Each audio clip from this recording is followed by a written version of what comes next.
Hello and welcome to Maximum Foods Inside Track.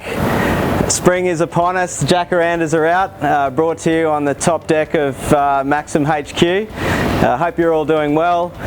Some great signs in Australia with Sydney coming out of lockdown last week. We've got Melbourne coming out tomorrow night after a very long time in lockdown, and Queensland opening its borders by mid-December. So it's all good news in Australia.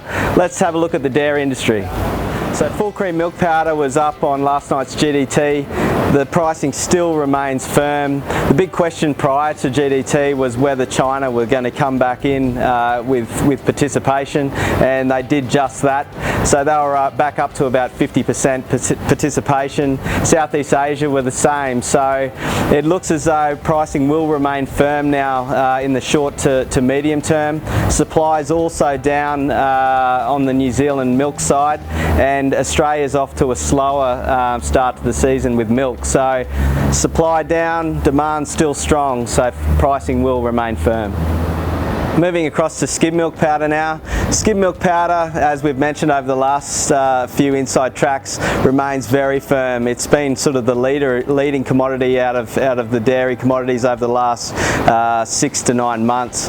It doesn't seem to be slowing down in price. Demand still very firm, and supply waning from the EU.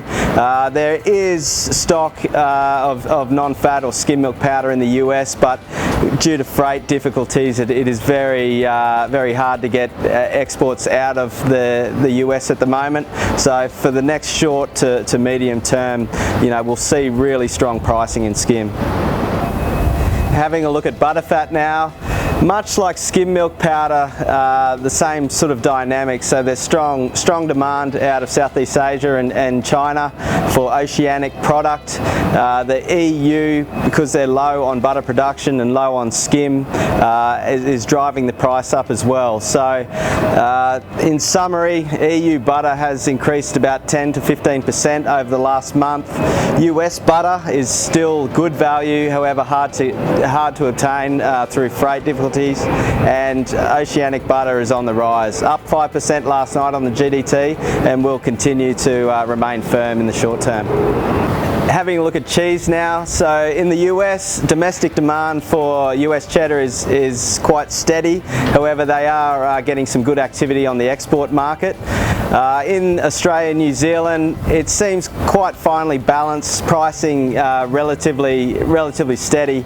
This may change, of course, with food service demand picking up as we see the eastern states getting out of lockdown. So one to watch, but at the moment quite finely balanced. Finishing off with whey powder. So there is relatively good production of non-hygro whey powder, non-hygroscopic whey powder or sweet whey powder. However, demand is still good as well. So pricing remains relatively firm on sweet whey.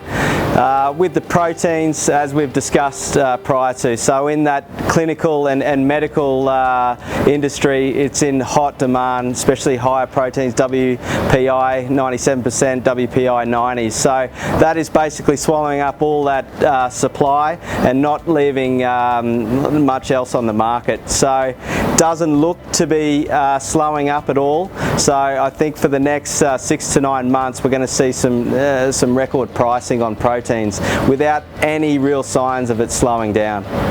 Thanks very much for listening, guys. After a tough year, we're starting to see some real green shoots. The eastern seaboard getting out of lockdown. It's really exciting times. So yeah, get vaxxed if not already. Get out there and enjoy yourself. Spring Carnival in Melbourne coming up, on now. So some great times ahead. Enjoy yourself, and we'll see you again in a fortnight.